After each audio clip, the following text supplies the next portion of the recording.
It's great to be back and see all the friendly, smiling faces before us here. As far as any questions you have, I know that we had some speeches out there, and I won't rehash that in an opening statement, but if you have any questions, just go ahead and let us know, and I will get either myself or the appropriate member up here to talk about whatever you have questions on. How are you guys, with such a small group, going to hold the line against the Republicans when they try to steamroll you on everything? Well, quite frankly, in the minority, it's no different. We have 35,500 people that each of us are sent here to represent. We have 57 districts that expect us to come down and represent what is important to them, and we're going to continue to do that, and we're going to hold the majority accountable if we don't agree with their ideas, and we're going to try to work together to make good ideas better.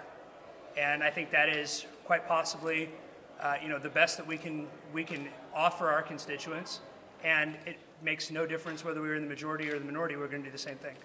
The Speaker has claimed a mandate to essentially run through his priorities. Do you think he has a mandate? I think any speaker, whenever they don't lose the speakership or the majority, always thinks they have a mandate. Do you think he has a mandate? I don't believe that anybody has a mandate on being able to represent the best interests of the state of Missouri. What was outlined in the Show Me initiatives that you did, what parts might you agree with? What might you think are objectionable? Well, it's one of those things, the devil's in the details. I mean, obviously this caucus has been fairly vocal on a couple of the issues that he's brought up. The first being the overall cost when you're talking about what some of these programs are actually going to entail to implement and to actually carry out. I think those are, two of the points. Is you can talk all you want about what these programs are going to be, but if you don't have a true valuation on those, you may actually be spending us into even further economic problems than we have currently. And well, I think that if you look at, I know that there was great debate last year on the TANF issue, and I think that when you look at the overall cost of that program, while it makes for good headlines, the implementation may be disastrous to our state budget. What about education? Obviously, talked about a lot of cuts there. I mean, you're from Kansas City. A lot of parents there are pretty concerned about that district losing a lot of money, and of course, any parent with a kid going to college is worried. Yeah, I think that what we have to do is really get into the nitty-gritty on what happens in the education process and talk about changes or reform or whatever you want to call it. We need to absolutely positively make sure that we aren't harming the system in our zeal to try something new. And I think that is first and foremost what we need to make sure that we have our education professionals, the Sari Lampys, the Janice Monticellos, the Joe Walls, the Ira Andrews, and everybody in my caucus and everybody in theirs sit down and actually talk about what happens when some of these things hit classrooms and what that effect has not only to teachers, students, but the ability for the students to get to school, to learn, and everything in between. It seems like there's pretty wide consensus that job creation, economic development should be the top priority this year. Where do you think there's consensus with your caucus and Republicans? Well, I think that in the House, we haven't had much of an issue as far as creating jobs packages and getting them out with a wide swath of both parties supporting them.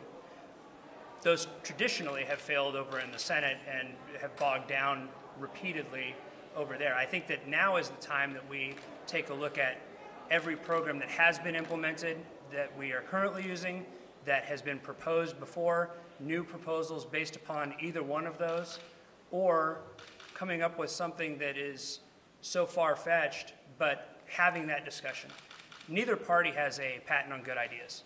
And I think that that's the one thing when you're talking about job development that we need to make a concerted effort to do, is make sure that both parties are at the table, we're sitting down and examining every possible idea, because we are in a very tough spot right now. How about a lot of industrial business groups were in the Capitol yesterday, outlined 6 priorities that Republicans have echoed today as being theirs. Do Do you guys agree with those as being majors for economic development? You know, we haven't gotten most of the details on some of those, but I think that I look forward to having those discussions, and I think that we can talk to them and see where we might be able to agree or where we might be able to make a bill that we disagree with better. Do you agree with the speaker that there shouldn't be any tax increases? I think that when you're talking about a tax increase, you have you have a lot of parameters that go along with a tax increase. And when you have, say, a cigarette tax that's been proposed or some of these other things that have been proposed, you have to look at what their overall valuation to the bottom line of our state budget and what harm to the folks in the state actually is going to be. And I think that's one of them where there might be some consensus to talk about. There might be some things with the streamlined sales tax. I know that that's been brought up as far as collecting uncollected taxes, that most states are moving towards implementing a streamlined sales tax for internet sales. I think those are two things that you have heard a lot about and would be worth discussing. What are your thoughts about the possibility of giving the House Budget Committee subpoena powers? You know, that was a new thing for me. I haven't heard that one in a while. And, I think that it's going to be interesting. I'm interested to see what Steve and the folks in the Speaker's office want to do with the Budget Committee and what Chairman Sylvie is going to actually do with those subpoena powers and how they're going to execute them. Throwing it out there and saying we're going to have the subpoena powers, what they're actually going to be used for, I think is going to be more telling than anything. Do you have any understanding what might motivate that proposal? No, that would be a question that I would ask him. I probably have the same question you do. Do you have any concern that giving that subpoena power, essentially inviting more partisanship in the Budget Committee? Well, I think that any time you start talking about subpoena powers and subpoenaing witnesses, it always, by its very nature, becomes a adversarial type of a situation. And I hope that it's not going to make things more partisan, and I hope that if they are going to have the subpoena power, that they use it responsibly. Do you or does your caucus see a need to have that subpoena power to get information from executive branch agencies? I haven't experienced any issues having a free flow of information and communication lines being open. Another rule change the Speaker talked about was shutting off amendments on some bills on the floor. What do you think about that? Well, it's interesting because I believe the new Republican Congress in Washington, D.C. actually got rid of the closing of the bills in the Rules Committee after a couple of people complained over this last General Assembly that they had about what the impact of that was. And so I think that might be something that we need to talk about. He said you favored that some big important bills would come to the floor under a closed rule. No, I think that having the discussion, I'm open to talking about what that rationale would be or how you were going to use it, but I don't think that is something that I would say absolutely positively is going to be a good idea to throw in rules. And especially if you have the folks that just had it implemented on them talking at the national level about what a disaster it was, so much so that they got rid of it. I think that's a conversation worth exploring, and I continue to believe that.